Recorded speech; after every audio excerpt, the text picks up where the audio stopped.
और किसी को हुस्न की बुनियाद पर नहीं मानना चाहिए, सेहत के एतबार से नहीं मानना चाहिए, कौम के एतबार से नहीं मानना चाहिए।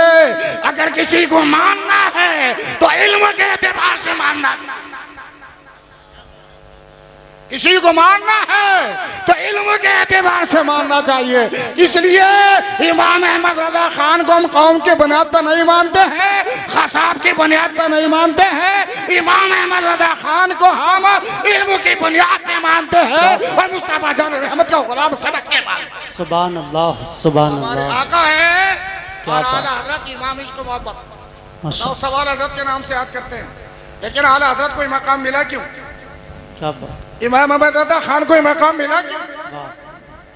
अल्लाह तबारक व तआला के बंदो, मुस्तफा जान रहमत के दीवानो, आपके सामने बहुत उलमा थे, बहुत मुफ्ती थे। आपका इश्क कहता है कि इमाम अहमद रजा खान को सिर्फ बिरादरी की बुनियाद पर आला हजरत नहीं बनाया गया। ताजदार कॉन्फ्रेंस में आने वालों, मुस्तफा जान रहमत के इश्क की वजह से इमाम अहमद रजा खान को आला हजरत बना दिया गया। इसलिए आप अपने सीने को इश्क रसूल का मदीना बनाओ। ताजदार कॉन्फ्रेंस है, ताजदार कॉन्फ्रेंस, ताजदार कॉन्फ्रेंस में आने वालों, एक दिन ननगवा भी अल्हम्दुलिल्लाह में अपने इलाके में ताजदार बन जाएगा। बनेगा नहीं बनेगा बोलो? आप भी गए, ऊपर वाले तो कह रहे, नीचे वाले भी गए। इल्म के एतबार से,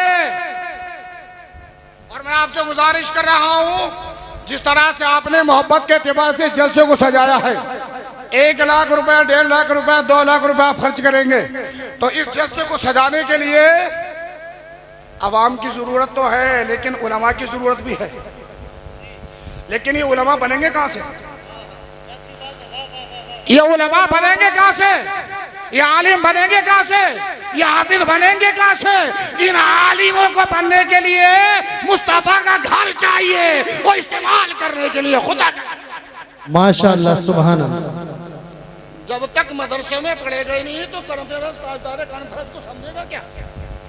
मदरसे में आलिम हाफिज बनेगा नहीं, इल्म हासिल ही नहीं करेगा, तो इसके मकाम को क्या समझेगा? सबसे पहले मदरसा होना चाहिए, सबसे पहले मदरसा होना चाहिए। और जो लोग मदरसे में पढ़ाते हैं तो उनको सबसे ज्यादा कदर मजरत उनके करता हूँ। जो लोग मदरसे का काम करते हैं मैं सबसे ज्यादा उनकी कदर मजरत करता हूँ। जो लोग मदारिस का बच्चों को पढ़ाने का काम करते हैं, दर्स का काम करते हैं, मैं समझता हूँ उनसे बड़ा शैतान से भगाने का काम कोई नहीं करता।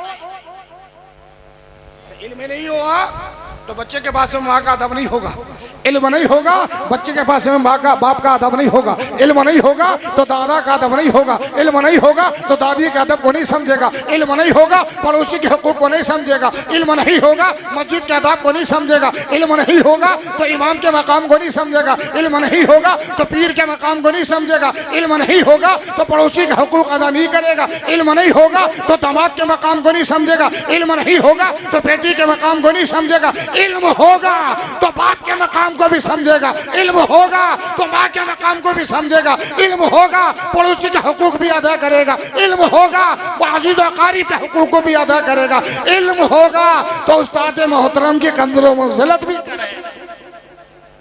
इल्म नहीं हो तो कुछ भी नहीं है, बोलो इल्म नहीं है तो कुछ भी नहीं है। बहुत अच्छी बात। और मैं आपसे गुजारिश कर रहा हूँ जी, अगर किसी का बच्चा हाफिज होए तो खाली हाफिज न रखो। बहुत अच्छी बात है, वाह वाह वाह वाह वाह वाह, क्या बात है खालिद साहब। अपने बच्चों को हाफिज न रखो खाली, क्या बात। और इस बुनियाद पे कभी अपने बच्चों को मत पढ़ाओ कि मेरा बेटा हाफिज बन जाएगा, इमामत करके खाता रहेगा। क्या बात। खाली हाफिज इमामत के लिए नहीं, नमाज तुम्हारे पर भी फर्ज है, नमाज हाफिज पर भी फर्ज है, नमाज आलिमों पर भी फर्ज है, नमाज मुफ्तियों पर भी फर्ज है, नमाज पीरों पर भी फर्ज है, नमाज मुहद्दिसीन पे भी फर्ज है, नमाज मुहक्किकीन के भी फर्ज है, हर एक मोमिन पर नमाज फर्ज है। सुभान अल्लाह। एक मोमिन पर नमाज फर्ज है, लेकिन मदरसे का काम करो, बेशक। ताकि शैतान तुमसे भाग जाए। बेशक। अल्लाह की रहमत तुम्हारे करीब हो जाए। मदरसे में अपने बच्चों को जरूर पढ़ने के लिए भेजो ताकि शैतानियत से बच जाए। रहमान का करम तुम्हारे बच्चों पर भी हो जाए, तुम्हारे पर भी हो जाए। और जब इसी मैंने एक जुमला आपने सुना नहीं, अभी एक जुमला कहा तो मैंने हाफिज़ क़ारी ज़ुबान साहब के ताल्लुक से बोलो। आज जितना भी ये मेरे खानदान के बच्चे बैठे हुए हैं, इसमें कोई भतीजा है, कोई भाई है, कोई बच्चा है, कोई बड़ा, ये खानदान के जितने भी लोग बैठे हुए हैं, ये सब मदरसे की देन है। बोलो काय की देन है? मदरसे की देन है। ये माँ की दुआ का असर है और मदरसे की देन है। नकीब अहले सुन्नत को देख रहे थे माशाल्लाह, पूरी जान ताकत के साथ इतना बेहतरीन शेर सुनाया। सिर्फ खाली 20 रुपए में नकीब साहब को समझा के रुखसत कर दिया। और इसी तख्ते पर अगर कोई रंडी नाच रही होती ना तो बुढ़े से बुढ़ा आन के 500 का नोट निकाल के दे देता। और फिर क्या कहते हैं कि मौलाना साहब तो यार लेने के लिए काम करते, इमाम साहब को तो लेने की पड़ी रहती है हर वक्त, इमाम साहब को तो नमाजों की पड़ी रहती है हर वक्त। अरे कुरान की तिलावत करना ये भी इबादत है, पड़ोसी का हक अदा करना ये भी इबादत है, माँ बाप का हक अदा करना ये भी इबादत है, इल्म दीन सीखना ये भी इबादत है, इल्म दीन सिखाना ये भी इबादत है। लेकिन सबसे बड़ा है फरीदा नमाज है। नमाज बेशक बेशक, सुभान अल्लाह। मदरसों में सिखाई जाती है, बेशक नमाज मदरसों में सिखाई जाती है। घर पे मुल्लानी सिखाती है तो मदरसे में जाकर बच्चों को बड़े मुझ के उनके कायदे जुबान से तुड़वा कर हलक में उंगली डलवा कर कई साल तक उनके में खारिज को निकाला जाता है। लेकिन कहता क्या है? हम कहेंगे जोए तो वो कहेगा जोए। पता चला अगर पहली मर्तबा मदरसे में मौलाना रिजवान के साहब के पास, नकीब अहले सुन्नत के पास, हाफिज़ क़ारी उवैस के साथ, मौलाना जुबैर के साथ, नाम मुझे सबके याद नहीं है, जितने ही उम्मा उपाधि कराम बैठे हैं, अगर पहली बार में इनके पास में बच्चा पढ़ने के लिए पहुंचेगा तो इंशाअल्लाह नूरानी कायदे में ही कारी बन जाएगा। इंशाअल्लाह, सुभान अल्लाह, नूरानी माशाअल्लाह। कायदे में कारी बन जाएगा। जब मौलानी के पास बड़ा हुआ होगा, पूरा कुरान पढ़ेगा। हमारे बच्चे ने तो मौलाना साहब पूरा कुरान ही पढ़ लिया, अब तो हाफिज़ आके शुरू करेगा। अब इसके बताओ कितने दिनों में हाफिज़ शुरू करा दोगे? खुद ने जिंदगी खराब कर दी बच्चे की, क्या बात, खुद ने बच्चे की जिंदगी खराब कर दी। लेकिन ए रसूल के दीवानों, अपने बच्चों को तालीम हासिल जरूर कराओ बेशक, सुभान अल्लाह। ताकि तुम्हारी नमाज़े जनाजा की जबारी आए तो मस्जिद के इमाम की जरूरत ना हो। हाय हाय, क्या बात, तुम्हारा बेटा तुम्हारी नमाज़े जनाजा पढ़ा रहा हो, माशाअल्लाह, सुभान अल्लाह, सामने हो, बेटा माँ की नमाज़े जनाजा पढ़ा रहा हो, दादी का जनाजा सामने हो, पोता खुद नमाज पढ़ा रहा हो, नाना का नमाज जनाजा सामने हो, नवासा नमाज पढ़ा रहा हो, दादी का जनाजा सामने हो, पोता नमाज पढ़ा रहा हो, इंशाअल्लाह किसी की जरूरत नहीं है किसी की इजाजत लेने। इमाम साहब से जरूरत है तो मैं भी इमाम हूँ, लोग मुझसे भी इजाजत लेते हैं, लेकिन अब इमाम की जरूरत नहीं लेने की। घर का वली वो बेटा है, घर का वली वो बेटा इजाजत ले लेने की, हाँ उसकी मर्जी है। अगर इसी नमाज़े जनाजे को कोई मुत्तकी परहेजगार आलिम पढ़ा दे, तकवे वाला पढ़ा दे, इल्म वाला पढ़ा दे, जितना ज्यादा तकवे वाला नमाज़े जनाजा पढ़ाएगा इतने ही ज्यादा जल्दी अल्लाह ताला दोनों की बख्शिश भी फरमाएगा। इसलिए अल्लाह के रसूल सल्लल्लाहु ताला अलैहि वसल्लम के दीवानों, रब ताला फरमाता है वक़दा रब्बुका अल्ला ताबुदु इल्ला इय्याहु व बिल वालिदैनि इहसाना। अपने वालिदैन के साथ अल्लाह की इबादत करो, अपने वालिदैन के साथ अच्छा एहसान करो, सुलूक करो, अच्छा बर्ताव करो। और जब वालिद साहब सामने आ जाए तो मोहब्बत के साथ हाथ बांधकर खड़े हो जाओ और सुबह उठो तो पहले माँ बाप को सलाम करो। सुभान अल्लाह। लेकिन ये तरीका किसके पास में होगा? जो मदरसे में पढ़ने वाला है। ये तरीका किसके पास में होगा? जो इल्म हासिल करने वाला हो। सुबह उठेगा माँ बाप को सलाम करेगा, पता चला शैतान भाग गया, सलाम हो गया तो सलामती सलाम आने पर भी हो गई, सलाम की जवाब देने वाले। क्या बात, सुभान अल्लाह, सुभान अल्लाह। खास करके अपने बच्चों को सुलकुल्ली मदरसे में ना भेजो, बहुत अच्छी बात। अपने बच्चों को वहाबी देवबंदी के मदरसों में ना भेजो। और बात आ गई तो एक बात और भी बता रहा हूँ, मैं किसी की मुखालफत से नहीं डरता। एक फिरका सबसे ज्यादा हरे सापे वाला चल रहा है और वो अपने दिल में ये छुपाए हुए है कि वो ये कहता है कि हम मसला के आले हजरत पे चलते हैं, लेकिन वो मसला के आले हजरत पे नहीं चलते हैं। बड़ी ऐलान के साथ कह रहा हूँ, वो मसला के आले हजरत पे नहीं चलते हैं। खुफिया तौर से सुलकुल्लियों से मिलते हैं, देवबंदियों से मिलते हैं, देवबंदियों के पीछे नमाज पढ़ते हैं और अपना जुलूस भी निकालता है जैसे नबी का जुलूस निकलता। हाँ, मैंने तुमसे कहा जरा बराबर भी शक व शुबा हो तो किसी से ना मिलो, जरा बराबर भी शक व शुबा हो, क्योंकि साफे के चक्कर में इनका ऐलान है कि इमाम अहमद रजा से ज्यादा मुरीद दिखा। लेकिन ऐलान के साथ मैं उस दर का कुत्ता हूँ, मैं उस दर का गुलाम हूँ। ताजु शरिया का फैजान इस गुलाम पर है। अल्हम्दुलिल्लाह, अगर पूरी दुनिया भी मिलकर अगर दावत इस्लामी में शामिल हो जाए तो आला हज़रत के चाहने वाले तो अलग है, ताजु शरिया के बराबर को दुनिया में मुरीद नहीं कर सकता है। बात समझ रहे नहीं? होशियार है, होशियार। फिर कहते हैं कंजुल ईमान का हम दर्श देते हैं, आला हजरत का दर्श देते हैं। आला हजरत की रोटी टुकड़ों पे खा रहे हैं, काम अपना कर रहे हैं।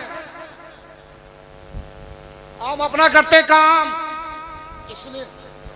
इसलिए अल्लाह के रसूल सल्लल्लाहु अलैहि वसल्लम के दीवानो, ज़माना मुझे बुरा कहे, ज़माना मुखालिफ हो, मैं हक बात कहने में नहीं चूकता हूँ। समझे नहीं? आज ज्यादातर सैयद वो है कि जो शाम को सैयद होते हैं, सुबह को खसाब बन जाते हैं, शाम को सैयद होते हैं, सुबह को फकीर बन जाते हैं, शाम को सुबह को फकीर होते हैं, शाम को सैयद बन जाते हैं। समझे ही नहीं? पहचान करो, पहचान पहचान करो, पहचान। और पहचान करने के लिए आला हज़रत जैसा सीना चाहिए, पहचान करने के लिए ताजु शरिया जैसा इल्म चाहिए, पहचान करने के लिए इमाम अहमद रजा खान जैसे नाम चाहिए। पहचान करो, पहचान। हर एक के हाथों में हाथ मत दो। अभी मिसाल दूं मैं आपको, आप अपनी बेटी का रिश्ता करने जाते हैं, अच्छा भी देखते हैं, हुस्न भी देखते हैं, जमाल भी देखते हैं, हर एक एतबार से देखते हैं, फिर देखते हैं इसकी नंसाल कहाँ की है। बोलो, देखते कि नहीं देखते? बुजुर्ग को देखते हैं कि इनकी नंसाल कहाँ की है। नंसाल में अगर फॉल्ट नहीं है तो नवासी भी अच्छी होगी, अगर नंसाल में फॉल्ट है तो नवासी का किरदार अच्छा नहीं होगा। मैं दुनियावी एतबार से मिसाल दे रहा हूँ, इसी एतबार से पीर बनाओ तो ये देख लो इसका रिश्ता इमाम अहमद रजा बरेली से है या नहीं। बहुत अच्छे, सुभान अल्लाह, सुभान अल्लाह, क्या बात है, वाह वाह। इसका रिश्ता अजहर रजा साहब की वजह से है या नहीं है? इसका रिश्ता अरसलान रजा से है या नहीं है? इसका रिश्ता सुभान रजा से है या नहीं है? इसका रिश्ता बरेली के इमाम अहमद रजा की मोहब्बत इसके सीने में है या नहीं? क्या बात है, वाह वाह। इसलिए अल्लाह के रसूल सल्लल्लाहु अलैहि वसल्लम के दीवाने, मेरा वक्त पूरा हो चुका जी, और मैं आपसे गुजारिश कर रहा हूँ, माशा, अगर ये कब्रिस्तान की जगह ना हो तो आप जलसा करिए, हर साल करिए, और कब्रिस्तान की जगह हो तो इसमें जलसा कभी ना करिए। समझ रहे हैं? अगर ये कब्रिस्तान की जगह हो तो इसमें जलसा कभी ना मत करिए, और कब्रिस्तान की नहीं है तो इंशाल्लाह अल्हम्दुलिल्लाह हर बार जलसा करिए, जब जब चाहो जलसा करिए, क्योंकि कब्रिस्तान में खैर जनाजे के अलावा, फातिहा के अलावा आना ही मना है, निकलना ही मना है। समझा ही नहीं? हाँ, काम के एतबार से आओ, दुआ के एतबार से आओ, फातिहा के एतबार से आओ। इसलिए अल्लाह के रसूल सल्लल्लाहु अलैहि वसल्लम के दीवाना, मैं अपनी आखिरी बात कहकर रुखसत हो रहा हूँ। वक़दा रब्बुका अल्ला ताबुदु इल्ला इय्याहु व बिल वालिदैनि इहसाना, अल्लाह की इबादत करो, अपने वालिदैन के साथ हुस्न सलूक करो। इस इंशाअल्लाह तुम्हारी दुनिया भी आबाद हो जाएगी, तुम्हारी आखिरत भी आबाद हो जाएगी। मदीने का तान मदीने के झुरमुट में सितारों में बैठा हुआ है। सही सब आ रहा है ना? अभी नहीं आ रहा है, बस मुझे वक्त मिला, मैं अपनी बात पूरी कर रहा हूँ।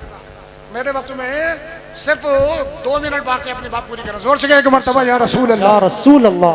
तो मुस्तफा जान रहमत सल्लल्लाहु अलैहि वसल्लम के दीवानो, अगर तुम काले सैयद पहलवान के मजार पे 1000 रुपए की चादर चढ़ा रहे हो नौजवानों, समझो तो 1000 रुपए की चादर ना चढ़ाओ, ये तुमसे नहीं कह रहा 1000 की चढ़ाओ। अगर तुम 200 की चढ़ा दोगे तब भी राजी है, 100 की चढ़ा दोगे तब भी राजी है। उन 1000 रुपए में से 800 रुपए बचाकर माँ को अच्छे कपड़े बना दो, बाप को अच्छे कपड़े बना दो, और इंशाअल्लाह बाप को अच्छी जूती बना दो, बाप को अच्छी टोपी उड़ा दो, बाप को अच्छा तहमत बना दो, बाप को अच्छा खाना खिला दो। जब ये बाप और माँ अच्छा कपड़ा पहन के अपने खानदान में जाएंगे, अपने ससुराल में जाएंगे, अपने मैके में जाएंगे, अपनी रिश्तेदारी में जाएंगे, तो बेटी की तारीफ करती हुई नजर आएंगी। और ये राजी हो गए तो अल्लाह भी राजी हो जाएगा, मेरा रसूल भी राजी। बहुत अच्छे, सुभान अल्लाह, जिंदाबाद जिंदाबाद। से निकलो तो माँ से इजाजत लेके निकलो, बेशक, सुभान अल्लाह। जब घर से निकलो तो माँ से इजाजत लेके निकलो, बाप को खुश करके निकलो, माँ को खुश करके निकलो। मदीने का ताज मदीने की झुरमुट में बैठा हुआ है, अल्लाह के रसूल की वालदा रजाई वालदा हजरत हलीमा सादिया तशरीफ ला रही है। सुभान अल्लाह।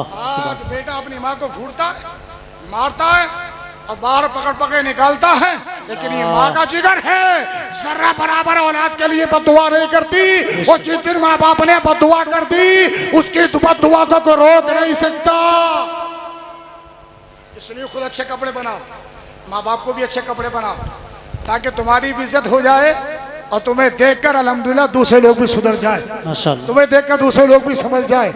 अल्लाह के रसूल सल्लल्लाहु अलैहि वसल्लम के दीवारों में आलिम की बात नहीं कर रहा हूँ, मैं सहाबी की बात नहीं कर रहा हूँ, ताजदार कानफरंस में आने वालों नबियों के ताजदार की बात कर रहा हूँ, नबियों के ताजदार की बात कर रहा हूँ। हजरत अलीमा आ रही है, सरकार ने सहाबा को छोड़ा, सिद्दीक अकबर को छोड़ा, उमर फारूक आजम को छोड़ा, उस्मान गनी को छोड़ा, हसनैन करीमैन को छोड़ा, उस्मान ज़न्नूरैन को छोड़ा, तमाम सहाबा को छोड़ा। मेरे मुस्तफा ने अपनी नूर वाली चादर को उठाया, कांधे पे डाला और जल्दी से अपनी रजाई वालदा के करीब पहुंच गए।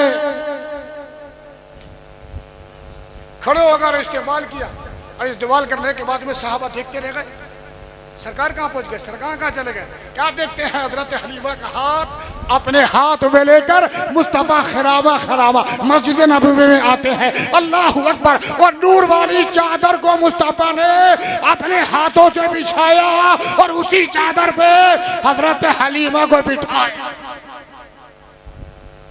जहां पर नबी बैठा हो, नबी की वालदा भी बैठी हो, कोई हाजी साहब यहाँ बैठे हो या उम्रा करने वाले बैठे हो, तो उन्होंने मस्जिद नबवी की बरसती हुई रहमत देखी होगी। बारिश भी पता नहीं चलता, कपड़े भी भीग जाते हैं। उसी मकाम पर, उसी जगह पर हजरत आमना का लाल मदीने के ताजदार बैठा हुआ, सहाबे के झुरमुट बैठा हुआ। कुछ देर मुस्तफा ने मोहब्बत के साथ गुफ्तगू की, मुस्तफा से मोहब्बत की, मुस्तफा ने अपनी वालदा से बातें की और बातें करके रुखसत किया। अल्लाह के रसूल ने अपनी वालदा को दूर तक पहुंचा के आए और साथ में कुछ इनाम भी दिया। सुभान अल्लाह। चला माँ को पैसे देना, बाप को देना नबी की सुन्नत है। सुभान माँ को बाप को पैसे देना नबी की सुन्नत है। जब सरकार पहुंचा के आए तो साहबा ने अर्ज की, या रसूल अल्लाह, आप तो नबियों का नबी है, रसूलों का रसूल, आप उसके क्यों खड़े गए, एक औरत ज़ईफा उसके इस्तेमाल के लिए? मेरे आका फरमाते, तुम्हें मालूम नहीं था ये मेरी रज़ाई वालदा है। साहबा से करते, या रसूल अल्लाह, आप तो नबियों का नबी है, रसूलों के रसूल है, सारी कायनात के मालिक को मुख्तार है, आप खड़े क्यों हो गए? मेरा आका फरमाते, अगर माँ का एहतराम मैं नहीं करूंगा तो आने वाली मेरी उम्मत कहेगी जब नबी ने माँ का एहतराम नहीं करा है तो हम भी माँ का एहतराम नहीं करेंगे। इसलिए अल्लाह के रसूल सल्लल्लाहु अलैहि वसल्लम के दीवानों, अल्लाह मुझे भी अमल करने की तौफीक अता फरमाए, आपको भी अमल करने की तौफीक अता फरमाए। मेरे बोलने में, आपके सुनने में खामी गलती हो गई हो तो अल्लाह ताला माफ फरमाए। अस्तगफिरुल्लाह रब्बी मिन कुल्ली ज़ंबिन व अतूबु इलैहि व आखिरु दावाना अनिल हम्दुलिल्लाहि रब्बिल आलमीन। अस्सलामु अलैकुम।